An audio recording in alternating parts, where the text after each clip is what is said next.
이쪽에서 상승한다 그러고 이쪽에서 하락한다 그러네? 난 뭘 믿어야 되지? 그랬을 때 여러분이 어떻게 판단을 하실 것 같습니까?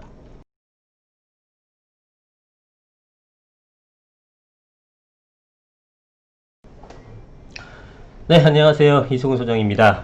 자, 최근에 임대차 3법이 통과가 되고 굉장히 부동산 시장이 혼란스러운 상황에 놓여 있는데, 이거에 대해서 이제 어떤 얘기들이 나오나 기사를 좀 살펴보고, 또 영상은 또 어떤 것들이 있나 이제 보고 있습니다. 예, 그러면서, 뭐, 반대편 의견도 좀 들어보고 하는 과정에서, 김어준의 뭐였나요? 뉴스 광장인가? 뉴스 공장인가? 예, 하여튼 누군지 아시죠? 그분이 이제 진행하는 프로에 대해서 어떤 부동산 연대 교수님이 나오셔갖고 이제 두 분이 대담은 아니고 이제 서로 주고받기 질문하면서 이번 임대차 3법에 대한 어떤 전망과 이런 것들에 대해서 얘기하는 모습을 봤습니다. 그러면서 제가 느낀 점이 있어서 그걸 말씀드리려고 하는 건데, 사실은 그분이 얘기하는 거는 저랑 반대 의견이 상당히 많죠. 저는 이제 부정적인 효과가 클 것이라고 생각하는데, 그쪽에서는 부정적인 효과는 한정적일 것이고 굉장히 부동산 시장 안정화를 될 것이다 라는 거를 대해서 여러 가지 근거를 대면서 말씀을 하십니다. 그래서 그걸 보게 되면서 저는 솔직히 거기에 대한 반박할 수 있는 하고 싶은 내용들이 너무나 많았죠. 또 반대로 제가 뭐 나와서 얘기하게 되면 제 의견에 대해서 반박할 만한 내용이 또 굉장히 많으시겠죠. 이것은 향후 미래의 전망이기 때문에 누구 말이 맞는지 틀리는지 지금은 알 수가 없습니다. 그래서 그렇기 때문에 서로 간에 주장할 수 있는 거고 반박할 수 있는 겁니다. 그러니까 상승과 하락처럼 제가 하락론자 분들에 대해서 틀렸다라고 말씀드리는 것은 과거에, 그러니까 예전에 16년, 17년도 이제 떨어진다, 뭐 몇 개월 뒤에 떨어져요, 언제부터 떨어져요 얘기했는데, 그게 사실관계로 증명이 되고 나서 그 부분에 대해서 틀렸다고 하는 거지, 앞으로의 일은 알 수 없습니다. 떨어질지 오를지. 저는 올라갈 거라고 믿는 거고, 그렇게 생각하는 제 의견을 피력하는 거고, 여러분들 어떻게 생각하시냐, 나는 의견이 이렇다, 이렇게 얘기하는 거죠. 향후에 반드시 올라갑니다. 여러분 무조건 믿으세요 라고 하는 것은 굉장히 겸손하지 못한 태도고 교만이 있는 거죠. 예. 그래서 그 향후의 주장은 누구나 할 수 있는 겁니다. 다만 제 생각은 이렇다라고 말씀드리는 거예요. 근데 그 교수님이 말씀하셨던 그런 부분에 대해서 저는 반박을 많이 하고 싶은 내용이 많았습니다만, 여러분들은 그 내용을 들으면 어떤 생각이 들까? 과연 반박을 할 수 있을까?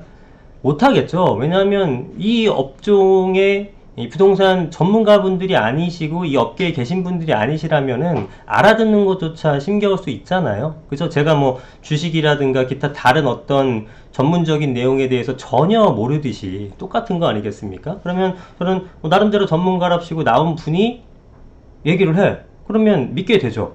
근데 전혀 상반된 어떤 의견을 제시하는 전문가가 또 얘기해요. 또 믿게 되죠. 그러니까 이 사람 말도 맞는 것 같고 이 사람 말도 맞는 것 같은데 이 사람 두 사람의 의견은 완전 정반대야. 그럼 어떤 거를 내가 믿어야 될까에 대해서 혼란이 있을 것 같다는 얘기가 듭니다. 그 진행 보면서 김어준 씨가 이런 말을 해요. 어디였나? 행신동이었나요? 행신동 쪽에 뭐 매물이 지금 전세 매물이 거의 없어요. 라고 하니까 그 교수님께서 거기 없어진 이유는 임대차 3법이 아니라 이러저러한 이유 때문이다 라고 얘기를 합니다. 아니 그게 맞다 틀리다의 사실관계를 얘기하자는 게 아니에요. 그거에 대해서는 뭐 엄청 너무 길어지니까 그거 내용을 반박하자 사실이냐 아니냐 떠나서 그렇게 설명을 해주니까 김어준 씨가 어떻게 얘기하냐면 그럼 이런 거는 전문가분들이 나와서 저희한테 얘기를 해줘야 알죠 라고 얘기를 합니다. 그래서 거기서 좀 느낀 바가 있었어요. 그렇지, 일반 분들은 잘 모르시겠구나. 이 사람이 얘기하면은 다 맞는 것 같고 또 이쪽에서 얘기하는 것도 당연히 맞는 것 같고 모르니까, 그죠? 그냥 일단 흡수하게 되잖아요. 그럼 봐봐요.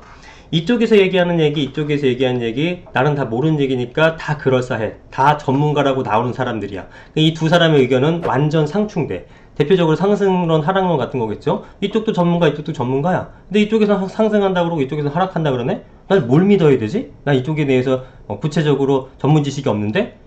그랬을 때 여러분이 어떻게 판단을 하실 것 같습니까? 그런 상황에 놓여 있는 거잖아요. 그런 상황에 놓여 있을 때 누구는 이걸 믿고 누구는 이걸 믿어요. 이렇게 판단하는 기준이 뭘까요? 더 논리적인 걸 여러분들이 판단한다고 착각하는 거예요. 논리적인 걸 논리적이라고 생각하는 것들은 그러니까 어떤 거냐면 그 주장하는 게 논리적이다 비논리적이라고 하는 게 아니라 비논리적으로 얘기를 해도 사실 뜯어보면 말도 안 되는 게 되게 많지만 여러분들 그게 논리적으로 보이는 것 뿐입니다. 이 사람이 정말 논리성이 있는지 없는지 여부는 이 내용에 대해서 여러분들이 정확히 알 때만 그게 파악이 가능해요. 근데 모르는데 그렇게 들리는 것 뿐이죠. 왜냐하면 저에 대해서도 뭐 소장님 뭐 말씀 너무 잘하시고 뭐 정말 똑똑하세요, 뭐 가끔 그러시는 분이 있는데, 근데 제 얘기가 저에 대한 이런 얘기에 대해서 반박할 수 있는 사람들 굉장히 많죠. 또 누군가가 굉장히 대단하신 분이다라고 제가 영상을 찾아보면은 또 엉뚱한 얘기 하는 것도 되게 많거든요. 이거는 서로 간에 아는 것들이 많기 때문에 이게 되는 겁니다. 서로 간에 반박도 하고 주장도 하고 할 수 있는 거예요. 근데 모르시는 분들은 그게 안 되기 때문에 둘 중에 하나 선택을 해야 돼. 이 선택에 대한 기준은 뭐냐면 내가 원하는 쪽으로 믿게 되는 거예요. 제가 어제 책을 읽으면서 느꼈었던 이거와 지금 비슷한데 그거에 대해서 내용을 한번 말씀드려 볼게요.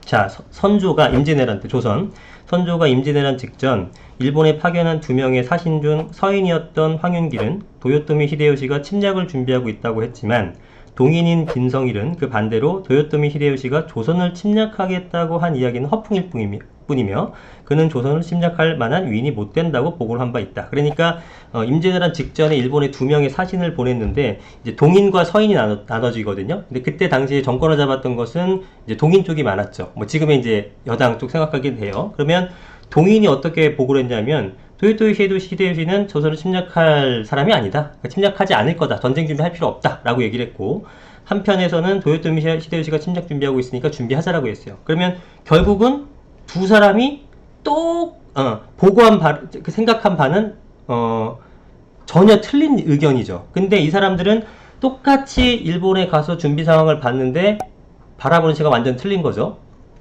우리도 지금 마찬가지인 거고, 똑같은 현상을 보면서 똑같은 사물을 보면서 여러 가지 의견을 개진할 수가 있는 거잖아요. 그랬을 때 조선의 조정에서 어떤 선택을 했냐?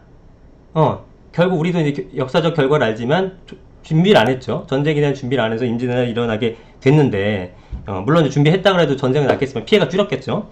어쨌든 전쟁에 대비하려면은 힘들고 번거로운 일이 많죠. 그러나 전쟁에 대비하지 않는 방법은 간단하다. 아무 일도 하지 않으면 안 된다. 따라서 당시 집권층이 편한 방법을 택했을 수도 있다. 이처럼 그 시점에서 자신들에게 더 유리하고 편안한 소리에 더 쉽게 귀를 기울이는 것이 인간의 본성이다. 예. 제가 여기서 이제 밑줄을 걷는데, 그 시점에서 자신들에게 더 유리하고 편안한 소리에 더 쉽게 귀를 기울이는 것이 인간의 본성이다. 네.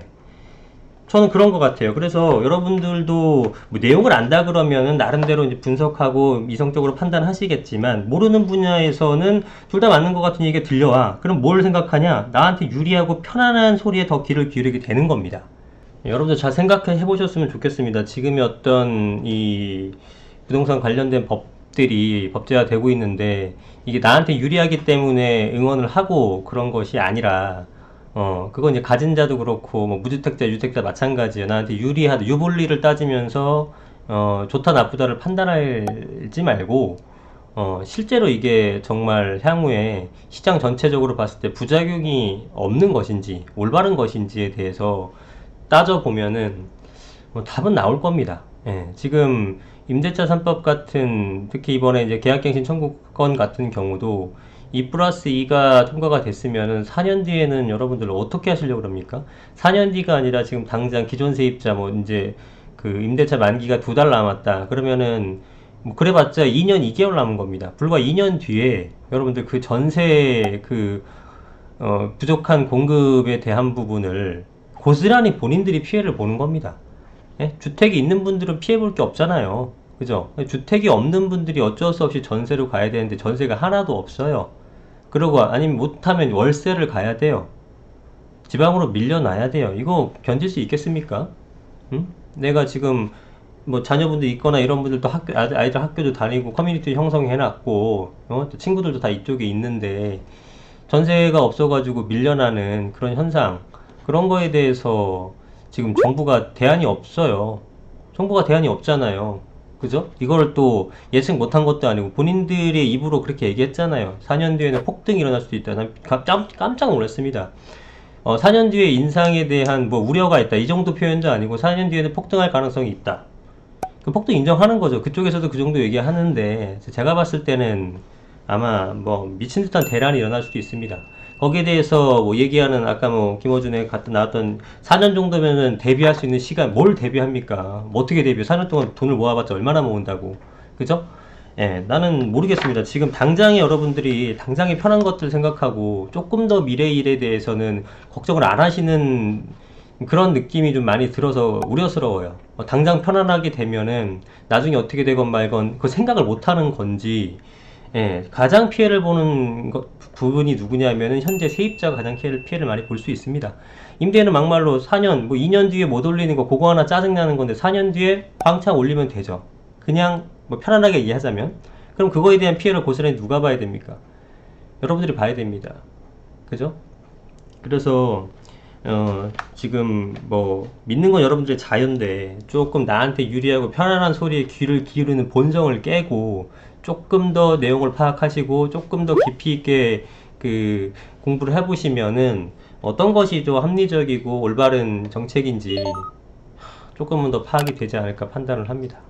예, 그냥 하고 싶은 얘기 한번 떠들어 봤습니다. 고맙습니다.